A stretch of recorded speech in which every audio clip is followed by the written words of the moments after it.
Welcome everybody to another episode of Injustice in America. I want to welcome a very special guest, Mr. Ben GALECKI. And yes, I learned how to pronounce his name. I messed it up during this recording. But yeah, man, I did some research on Ben and Burton, and I really, I didn't know how much stuff they was doing out here. And it's just sad, and it just let me know more that the government doesn't care who you are.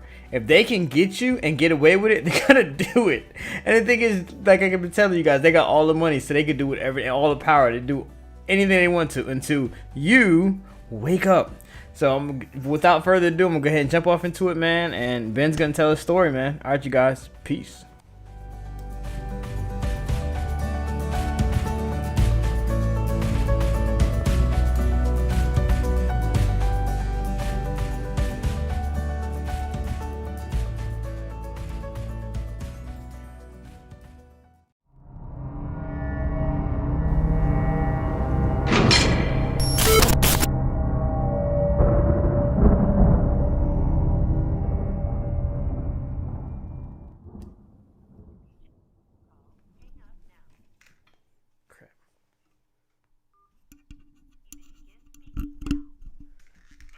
Okay, what's going on, Ben? Can you hear me? I can't hear you. I don't know if you can hear me or not. Yeah, I can hear you clear now. Okay, I can hear you now. Okay, man, introduce yourself to the world and tell them your story. You got 15 minutes, shoot. All right, well, my name is Ben GALECKI. I've been in federal prison for over 5 years now. Basically, this all stems from a company that me and a friend of mine had called ZenSense, which existed from 2010 to 2012. We sold spice.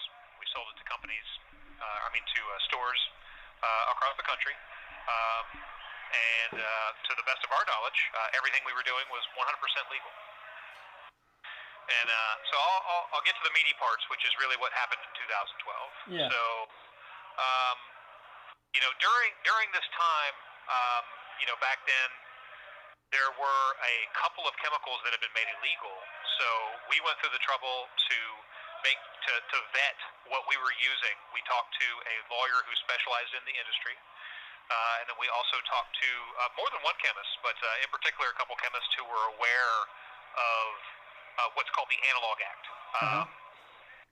And the Analog Act is a federal law that basically says that if a substance is substantially similar in chemical structure and substantially similar in pharmacological effect to a Schedule 1 or Schedule 2 controlled substance, they can treat it like a Schedule 1 substance, which means that there's a whole list of substances, or there's a whole bunch of substances that are not on any list. You would not be able to do any kind of legal research to find them. I can only imagine you had to go to a chemist. Yeah, so we went to a chemist, to basically say, hey, we want to make sure that what we're doing is legal.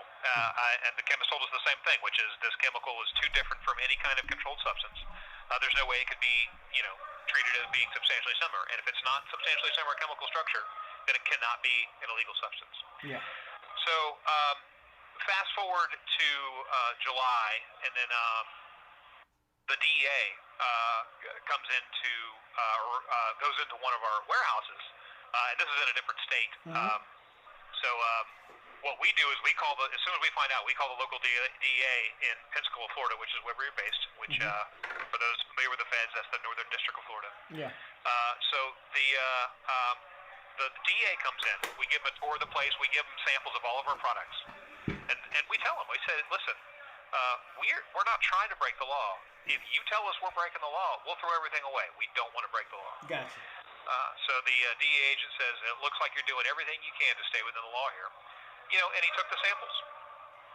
So it took forever for them to test and stuff like that, but we kept in touch with them and everything like that. And then during this time, they did the first civil forfeiture. So for those of you who are not familiar with civil forfeiture is when the government takes money from you, and you have to prove that you didn't do something illegal in order to get it back. What? So it is not like criminal forfeiture. They have to convict you before they're allowed to actually take it. Yeah. Civil forfeiture, they can take it, and then it's on you. Like, you literally have to sue the government and take them to court to get it back that you worked. To get it back. Oh my God. So, after they did the civil forfeiture, of course we started the process of suing them to try to get it back. And then later on, there was this other thing where they came up with a quote unquote fire inspection at one of our warehouses, and finally, we something just to get in there. Oh my God, they are dirty. Ooh. Yeah. So the DEA agent was there, the same who had been there back in July. This is September, and we asked to talk to him. This call is from a federal prison. It's him and a few other officers, and we said we understand that there's that you may tell us that you're not messing with us, but all of this stuff is happening, and basically the DEA agent said, look, we don't like what you do, but we're not going to interfere with your right to commerce. I can't tell.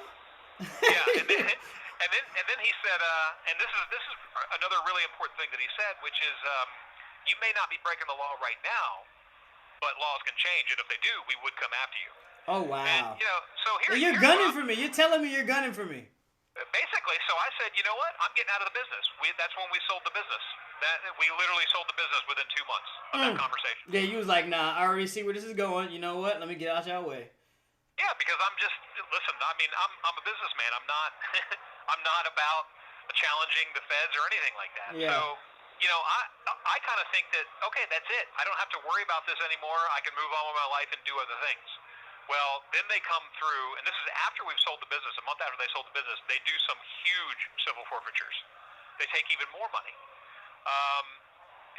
And again, we come back and we're like, look, what are you guys doing? Like the business is sold and everything like that. And then again, they're basically saying, well, you'll just have to prove that you didn't do something illegal.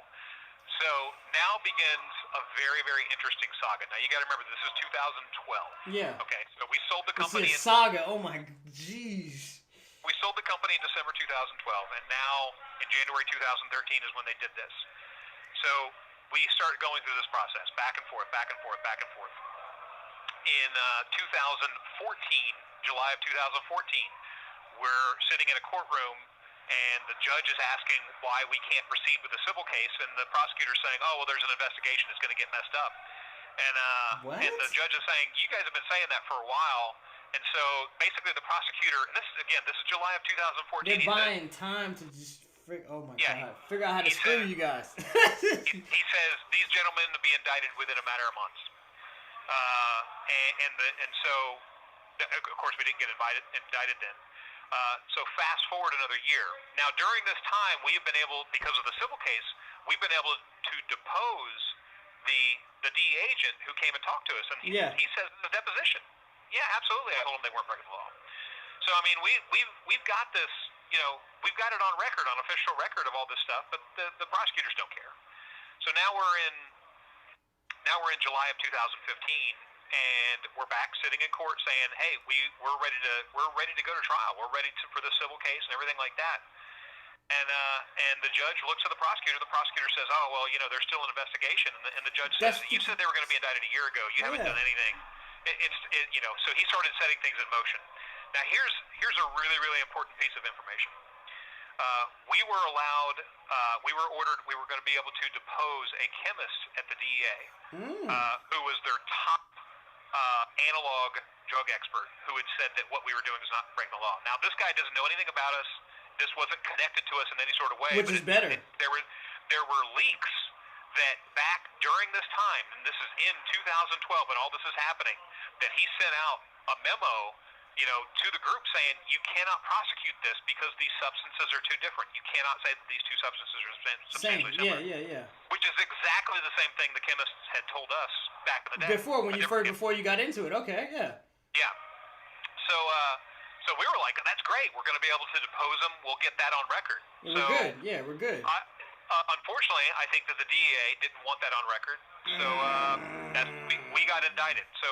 So July of 2015, the judge says we're allowed to do it.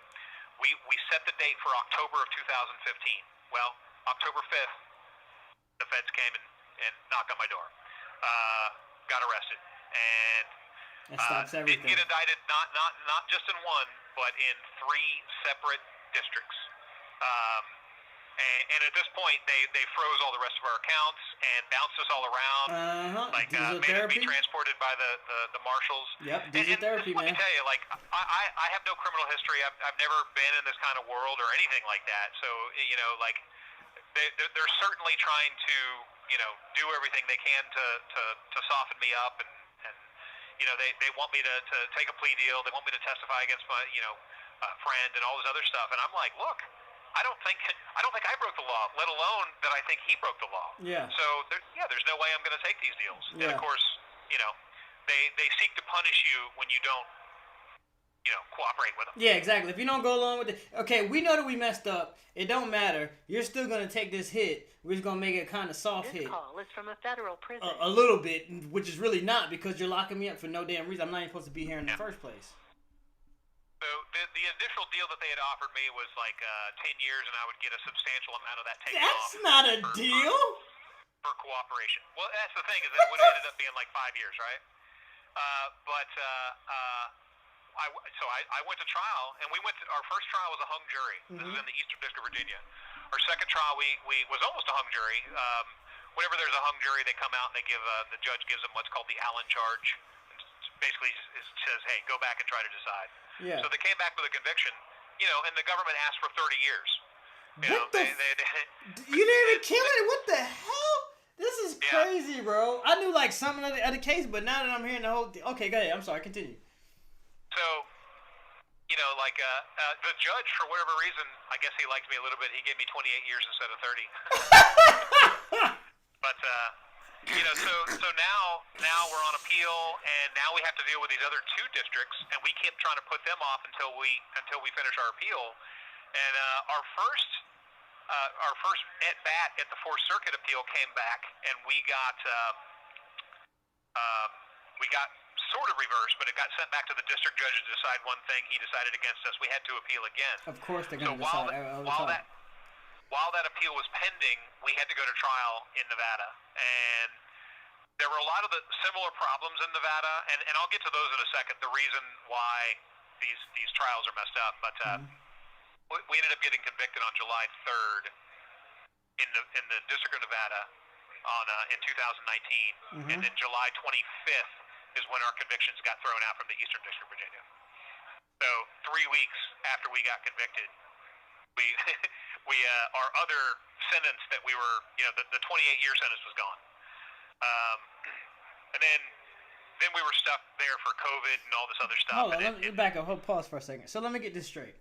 So you started a business, you're selling spice legally. You went asked all these people. You went to several chemists. You went to the DA of that county or state or wherever you was at. Asked them for permission. They said they didn't have no problem with it. But then after you got up and running, you started making money. They seen the opportunity to take that money from you, then charge you after you sold your business. And you was like, you know what? I think I see where this is going. Let me throw my hands up and just walk away from it. I'll make money elsewhere. And they still came back and got you. And they're trying to railroad you. And you beat what you had 3 districts you were fighting against, and you beat the trial in which one? Which 2 or 1? Well, I won the appeal in the Fourth Circuit, which is the Eastern District of Virginia. Yeah. Oh, and that's the other thing too. We're not just talking 3 different districts. We're talking 3 different circuits. So it's, that's completely wow. And they all, oh my, you're getting triple teamed. See, like a lot of cases, sometimes they'll keep it in that district or whatever, and they'll just you ain't got no money, and that's what they did. They cut off all your supply for money, cut you off from all your friends and any other people. And most people, once you get in trouble with the feds, everyone's like, I'm sorry, dude, I ain't got nothing to do with you. We're friends until you got in trouble. I'm sorry, I'm gone. But Ben, the people out here don't know you and like our relationship. Like I really just met Ben like in passing and stuff like that, and we chopped it up a couple times. Mostly I had messed with his co-defendant and stuff like that. But kind of tell a bit more about yourself and stuff like that, and how you explain how you got into this situation because you only got a couple more minutes left. Yeah. Well, I'll tell you what. When I got arrested, I was on the board of directors of the Chamber of Commerce in Pensacola, Florida. I had an entertainment company there. I was doing things, for the city and for the community, and everything just got completely ruined from that. Because once you get indicted, Even if you get completely exonerated, once you get indicted, Still, it's it's over. hanging over. You know. Yeah, it's hanging over your head. Like, yeah, you could possibly be a criminal. Yeah. So and like I said, this is I've had an IT company. I've I went to school for electrical engineering. Like it's just my I wasn't in this for any kind of criminal activity. And what's interesting to me is that everything we did was above board. Everything was in our name. Like all the bank accounts. There was no hiding of anything. Yeah. And I look back on it and I was like, if I had actually wanted to be a criminal, if I'd been thinking like a criminal, the government wouldn't have been able to take that money. They would have never known it existed. Yeah, because because I was doing everything right, I was doing everything by the law. It was really easy for them to do that. Tell me about it. Tell me about it. Yeah. So we got about 38 seconds left. I don't know how long you make these podcasts, but yeah, I feel like I actually didn't even scratch the surface, because the other problems are the way that the government can keep so much information from the jury. Like the jury never got a chance to hear our conversations with chemists, lawyers, or the DA. What? So they didn't get the whole story. They just got a story to make you look bad. Yep, they just got the government's version. What the? Yo, dude. All right, check us out. What we're gonna do? I normally do like 15 to 20 minute segments and stuff like that. But I'm about to really start. Dang, I gotta get him to call me back. Crap. The people fighting that signed those petitions. Crap. Yeah, you see what I'm on. Petitions. So we're not gonna get nowhere with that, right? But this is what pisses me off. How about this? Let's just mute this for a second. Because you did.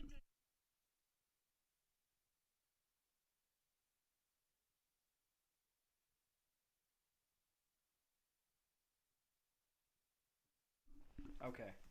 So, I can't pronounce his last name, but I'm gonna put it down in somewhere in there or whatever. But that's Ben. I met Ben I want to say 4 years ago. This is the first time we spoke in possibly about probably about 4 years. I think that's the last time we actually spoke walking the track. And I really got to know his co-defendant Bert. And Bert dropped some bombs on me, and he explained some things about me, about life in general, and about starting a business and doing things like that. And guys like this was like, like these guys had pretty big businesses and they was doing big things. And I was like, well, I want to be like you guys. I want to be able to make money and have that financial freedom and meet people like you guys in your same arena. And there's a big whole wide world out there. And the thing is, as you can hear, he's a white guy. So it's not just a black problem or a Spanish problem or an Indian problem or any race or Asian problem. It's all of our problem. They don't care about who you are, where you're from, or none of that. They're coming to get you, and they will do it in the dirtiest way possible. This man didn't have a criminal record. I haven't got a chance to pull up all this information, but I'm going to try to post it and all this. But you heard the man for himself. He kind of laid it out how they just did all kind of dirty stuff. So pretty much in a nutshell, he had like a I want to say CBD shop or a smoke shop, vape shop, whatever.